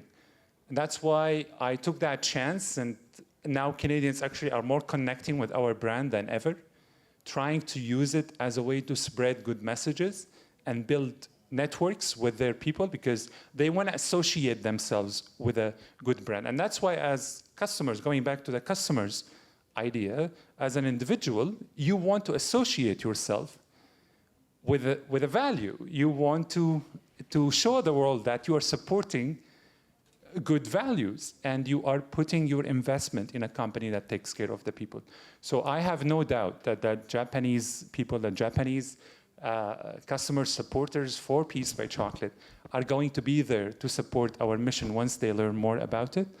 And I actually started the company by putting my cell phone number on each chocolate bar so people can call me to really give me their feedback and telling me, you know, how they would like to contribute more to our mission. So I hope I answered your question, but thank you very much. Pleasure to see you again. Thank you. Thank you. I'm going to respond to your question first. Thank you for asking that. So I'm going to give you an example. So 2017, 2018, I started Learn Afghanistan, which I didn't talk about a lot for one reason is the nonprofit focuses on girls' education, which in Afghanistan right now, if you're a girl and you want to study beyond grade 6, you're not allowed to be educated. Or if you're a woman, you're not allowed to work. So in 2017, I came from the rural tribal regions of Afghanistan. On one end, we were held hostage by the Taliban, and they wouldn't allow us to do anything. We have to flee that particular place for us to have any rights.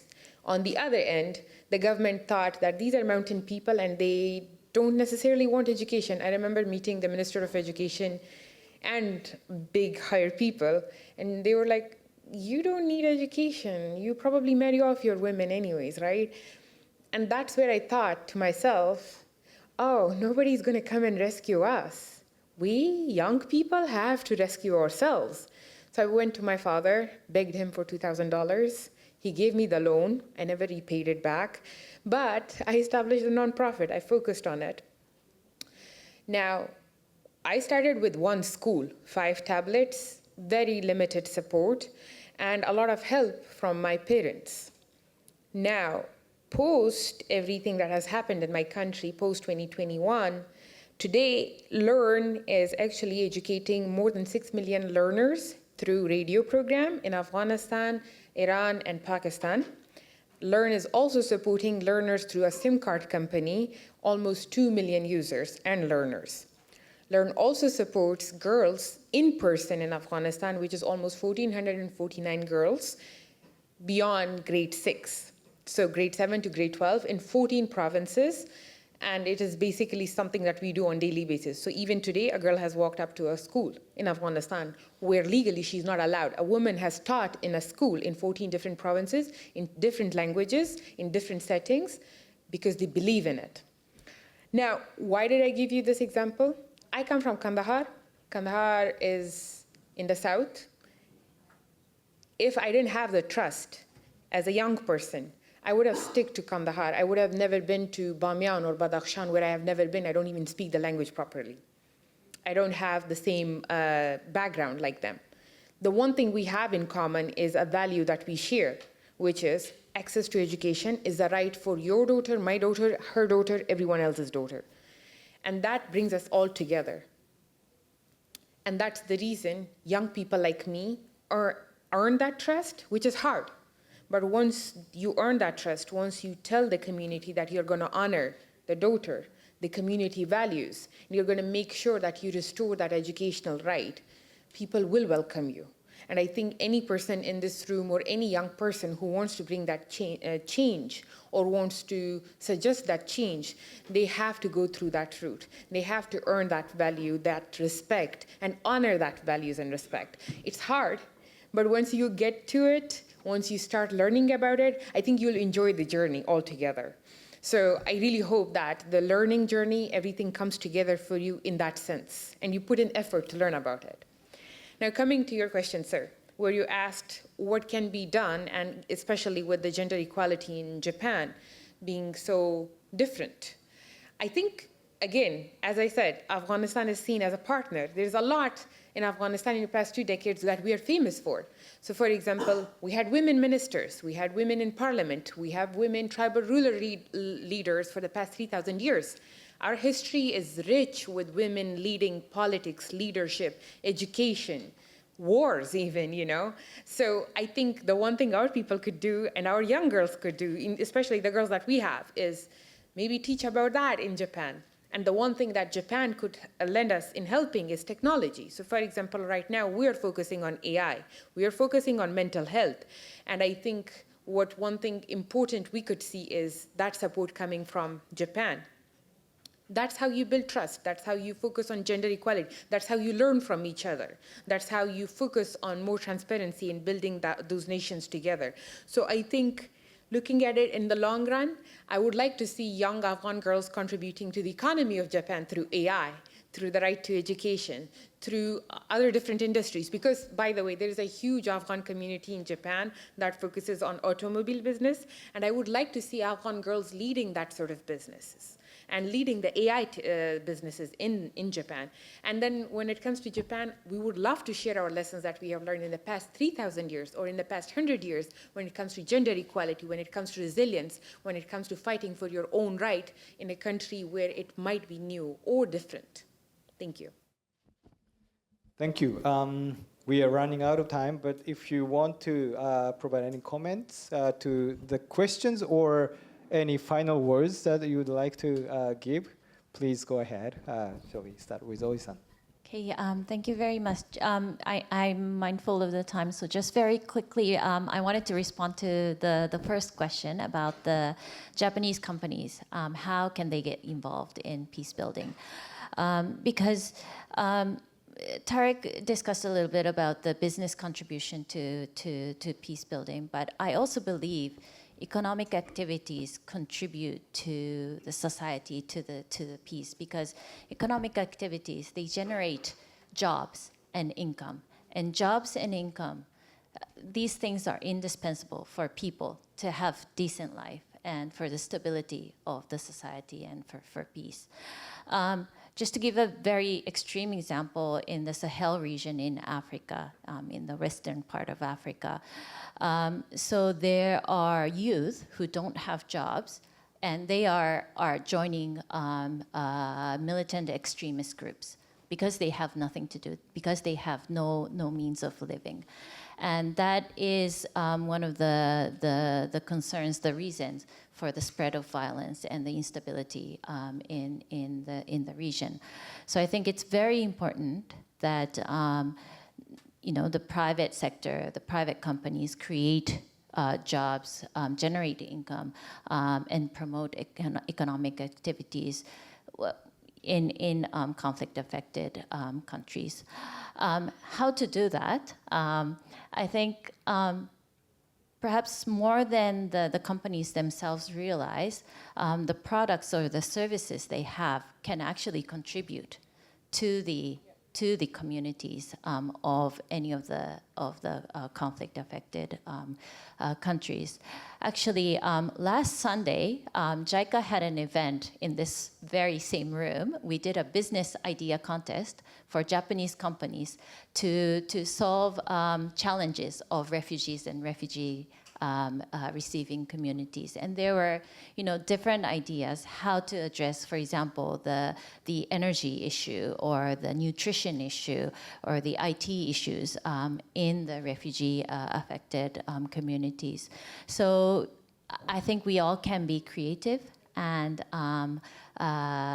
try to start business in conflict-affected countries. I think it's a matter of knowing that your products, your services can contribute, and knowing the context, and having a little courage and commitment to start the business. So thank you. Thank you. If I can add something on it, I think when you think about economic activities, think about also the planetary dimension as well, because that's our common enemy that we have to fight against together. So economy is important, but also thinking about planetary dimension is, I think, getting more important from now on. 日比野さん、最後の一言というか二言というかいかがでしょう。はい、ビジネスとか政治的な言葉じゃなくてっていう平和のキーワードとかありましたけども、価値を生み出していく、っていうのは人間の力だと思うんですよね。で、多分錬金術という、鉱物から価値を見出していろんなエネルギーにしたり、でそしてアートなんていうのは本当紙に色がついていることによって何かそれが何かに見えていって価値化していったりとか、やっぱり新しい価値を見出す力が人間にはあると思います。でその時に、価値の交換っていうところからいろんなビジネスが始まっていくと思うんですけども、先人たちが作ってきた価値で、そして今度我々が新たに、生み出していく価値っていうものをどう変えていくのかっていうのは今生きている人間の私たちが、できる人間じゃないとできないことだと思いますので、それは違う価値だから否定するんじゃなくて、新しい価値を生み出すっていうことがやはりこれから平和とか人権の上ではとても重要なんだろうなとは思いますし、アートの一番の力っていうのは今まで、それに対して誰も認めてなかったようなものに対してこそ、その面白さを見出すことができるっていうのはアートの本当もう一面の力なので、ぜひ、みんなで新しい価値を見出していきたいと、今日改めて思いました。ありがとうございます。So, Prashtan and Tarek, your final word in a minute.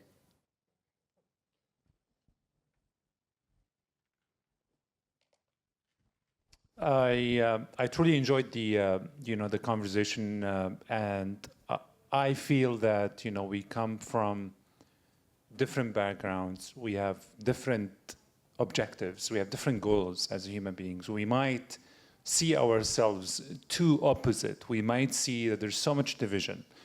If we read the comments online, we can sometimes be so pessimistic about the future. But I believe that to be able to create peace again, we have to be positive, and we have to be hopeful, and we have to use that hope as a vehicle and ambassadorship to change the world and build something that the next generations are going to be so proud of. Because when we are talking about peace building, now our effect is not going to be tomorrow. It's going to be 100 years from now. So we have to be careful in choosing what vehicle we're going to be on, and I really hope we can all join together, fasten our seatbelts, and just start this conversation, because peace is a journey worth taking. And I really hope that a person who flew in 15, 16 hours to come to this session, I really hope that we can always provide, perspectives and share ideas and try to be aware of that human connection. We are seeing the rise of AI, we are seeing the rise of social media, we're seeing the rise of connectivity digitally.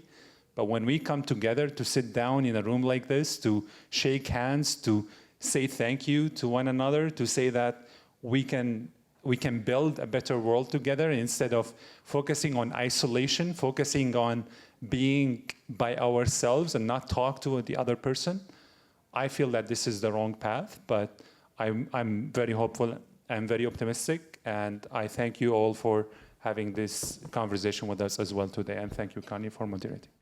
Thank you. Finally, Pashtana, please. I'm going to end with one thing, hope. I need you to hope for peaceful world, peaceful climate. I wouldn't say crisis, but changes. I need you to hope. Just like a girl in Afghanistan right now is hoping for a better future, that's why she walks to a school. That's why a teacher walks to a school and teaches, although it's illegal. Both of those things are illegal. And if you're caught, you're going to be imprisoned or go missing. But they are hoping. They're hoping for a better future, for a better Afghanistan. And in the same way, I hope that you continue hoping for a better world, for a better planet, for better leaders, for better future. And I hope we can continue working on that. Thank you. Thank you, and thank you very much for the panelists for the fruitful and rich conversation that we had. I hope you also have lots of take-home ideas and think about those in the future. My take from this panel is that respect the different colors are different values, and I think it is very important to see the diversity, but also as Hibino-san mentioned, we have different colors, and respecting those different colors is important. Thank you very much, and I also see the light of hope in this session. Thank you very much. Thank you very much. This concludes the session. Again, thank you to Mr. Kanye and all the speakers for such diverse and meaningful input. And also thank you our audience for sharing your invaluable questions as well. 皆様、今一度大きな拍手をお送りください。